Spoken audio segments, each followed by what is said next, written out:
UCF is 11-0 overall. The Knights went 8-0 in the American to win the East Division for the second straight year. Coach, thank you for joining us on today's call. Congratulations on getting back to the championship game. Can we get your thoughts on your season to date and on the upcoming matchup with Memphis, please? Yeah, I'm proud of our kids, the way they handled this past weekend, big rivalry game here inside of the state. Great atmosphere in Tampa for the game, and kids competed really hard from start to finish, and just proud of what they've continued to do as adversity has ever struck them. They continue to bounce back and fight and play for one another and play in a great way. So unfortunate that the injury to McKenzie. Our players obviously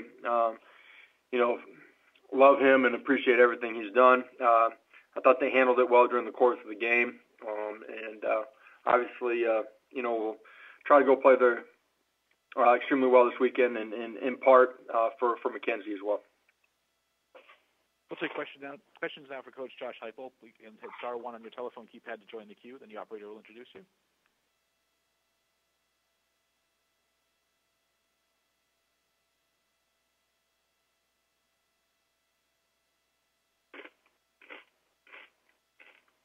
Questions here? Okay, we can go ahead with the first question, please.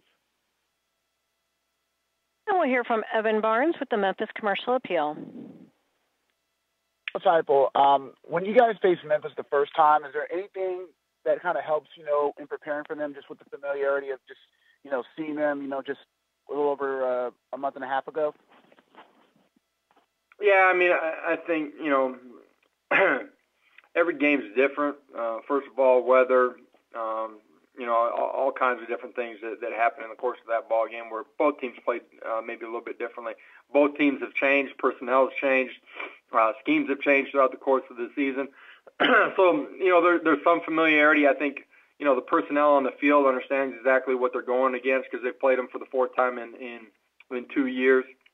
But both sides of the ball will be differently on both sides of the team, or for both teams, I should say. So every game is going to unfold differently. We got to prepare in a great way and get ready to go play a really good football team. Thank you, Coach.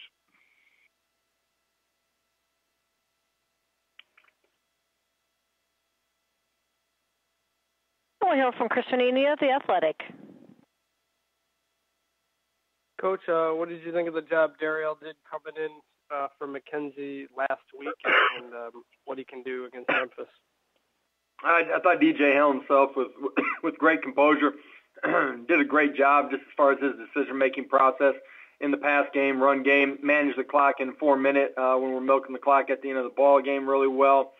Handled every situation that he was in really, really well. And that's, true of who and what he's been throughout the course of the season.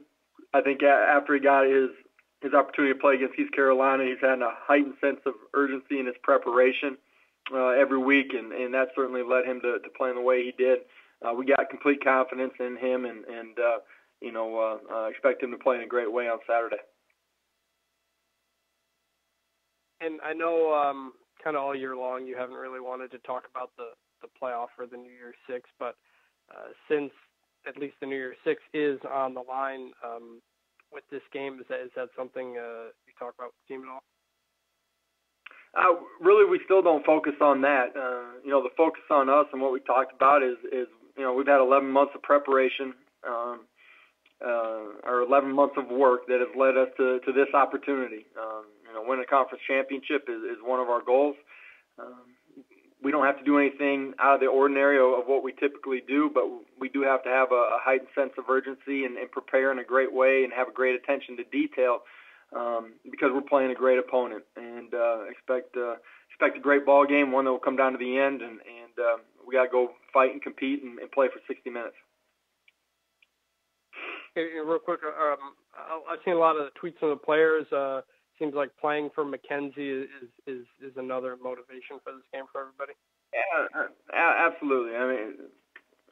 Everybody in our program, everybody around this program understands what KZ has meant as a player, but also just his spirit and who he is and how he prepares every day and his attitude. And our players love him and appreciate everything that he's done.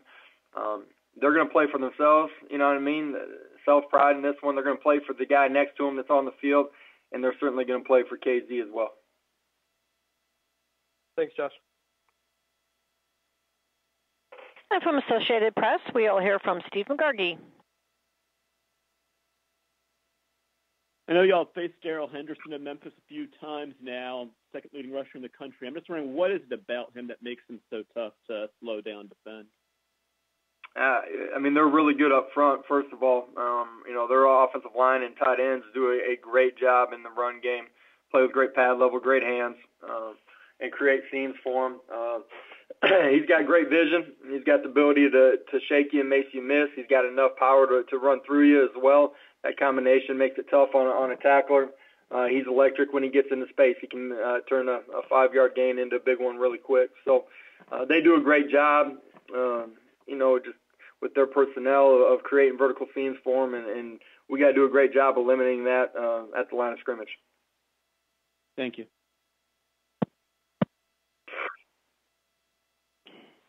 We'll hear from Leo Haggerty with It's Sport Magazine. Good morning, Coach. Good morning. Coach, you played Memphis 4 times in the last 2 years and won all of them. Is that an advantage or a disadvantage when you come to prepare for this one? Yeah, well, I wasn't here for the first 2, but our kids know in all phases of the game, they know the guy that they're going against, the guy they're going across from. I don't think it's an advantage or a disadvantage. Every game's going to unfold differently.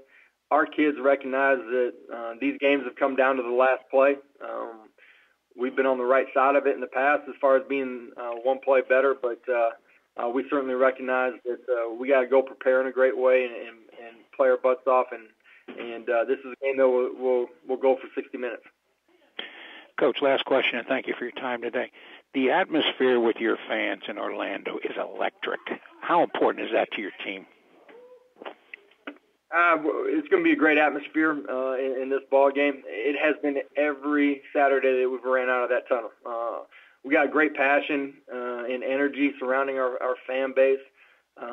It is unique to me, one of the unique programs in college football because how young this program is, but how much passion and energy that surrounds our program. The city of Orlando has absolutely embraced us. That's why every seat's been packed the entire season.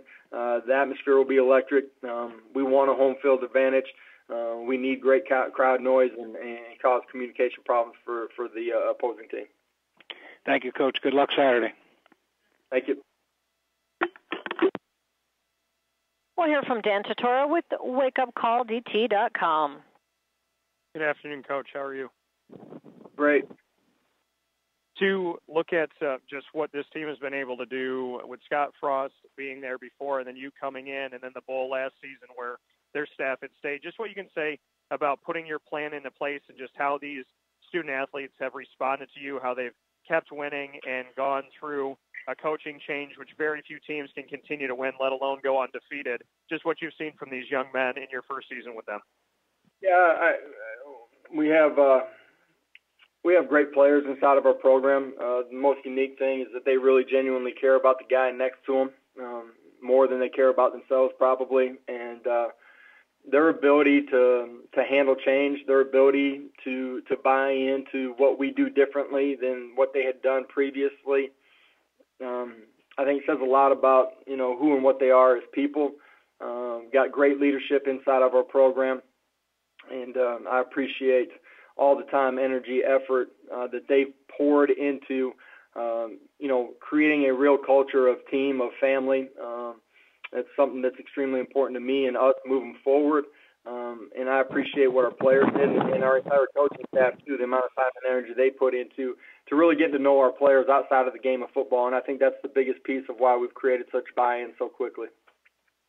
And then a two-part, just what you can say about Mack at quarterback. I know he's come in a couple times and been able to do what needed to be done to win games. So just what you've seen from him in his very young career in college. And then secondly, Mackenzie Milton not being on the field, just what leadership he's going to bring regardless of the fact that he's not on the field and just what he brings to that sideline, what he brings to the team as a whole.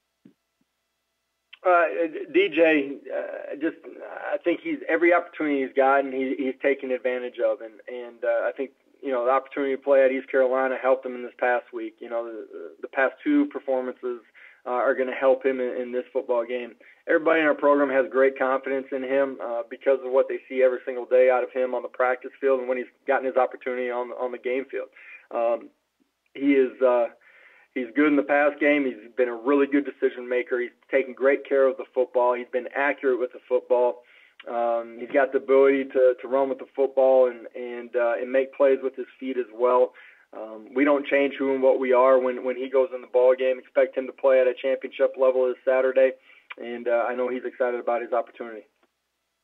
And then as far as McKenzie, just what you can say about what he is to the team despite not being on the field this game. I think, when you have a great player or a leader go down, the 10 guys around them got to, step their game up and not do anything extraordinary, but just do their job at a really high level. McKenzie's leadership and who and what he is every day inside of our program, because he's out with an injury, doesn't change his impact on our program. It doesn't change, who and what we are when the players walk through the glass doors. He's been a major part of creating this culture, and the culture will continue on because of him and the other great leaders that we have inside of our program. Thank you, Coach. Good luck this week. Thank you. In Florida today, we have Matt Saunders. Hey, Coach. The defense has been a little bit of an area of concern for fans and media. But the last 2 or 3 games, they've looked to really settle in. Can you just talk about their progression this season and the growth under Coach Shannon? Yeah, I think one, new defense, their ability to start to really grasp and understand everything that we're doing, their ability to play with great technique, communication between all 3 levels of the defense, the front, the second level, and the secondary, has been critical. They're playing with great effort, and they're playing great team defense and rallying to the football. You do those things, you're going to do things at a pretty high level. Really proud of how they've continued to grow and mature throughout the course of the season. Really proud of the leadership of Coach Shannon and our entire defensive coaching staff, and obviously we need them to play at an elite level this Saturday. Thank you, Coach. Good luck on Saturday. Thank you. Take 2 more for Coach, please. And from the Associated Press, we'll hear from Stephen Hawkins. Josh, I know your focus will be totally on your game Saturday, but the lead-in game on ABC is a rivalry you're all too familiar with. As someone who was involved in the Texas OU rivalry for a dozen times as a coach or a player, how different do you think it is for these two teams to be playing outside of October and away from the Cotton Bowl? I don't know that it's a whole lot different for either of them. You know what I mean? Does it change that rivalry at all? And again, I know you're focused on your team, but you were part of it for a dozen years. So. Yeah, I don't think it really changes the rivalry. All right, Josh. Thanks, man. Final question for Coach Heupel, please. And that'll be Don Wade with the Daily Memphian. Josh, Commissioner Orezco said earlier this morning that he thinks that if, say, an Ohio State was in the conference and had accomplished what you guys have accomplished to this point, that it would pretty much be a slam dunk that they would be part of the playoff. I guess the question I kind of have for you is kind of the other side of that coin. If you were to drop these 2 teams that are playing for the American Championship into a Power 5 conference, how do you think they would fare? Listen, I think the teams in this league can go into any conference in America and go play championship caliber football every Saturday afternoon. I said that throughout the course of the season. Believe it. There's great players in this league. There's great coaches, and believe in the quality of this conference. Thank you. Coach, thanks so much for giving us a few minutes today. Congratulations again on getting back to the championship game, and best of luck to you. We'll see you in Orlando this week.